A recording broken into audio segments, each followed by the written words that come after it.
இந்த தூதுவளையை வந்து நம்ம ரசமாக செஞ்சு சாப்பிட்றோம்.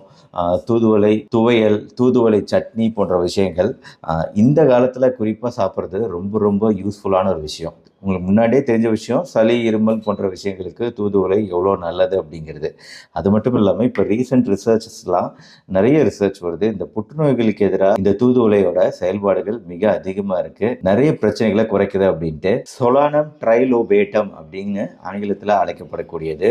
நார்மலாக நெய் காய்ச்சும் போது முருங்கை இலைகளை அதில் போட்டு காய்ச்சுவாங்க இல்லையா, அதே மாதிரி இந்த தூதுவளை இலைகளையும் நம்ம நெய்யில் போட்டு காய்ச்சி அந்த நெய்யை பயன்படுத்தும் போது நெய்யோட மருத்துவ நன்மைகள் எக்ஸ்ட்ராவாக கிடைக்குது அப்படிங்கிறது ஒரு நல்ல விஷயம். குறிப்பாக தூதுவளை இப்போ கல்லீரல் புற்றுநோய்களுக்கு எதிராக நல்லாவே செயல்படுது அப்படிங்கிறது தெரிய வருது.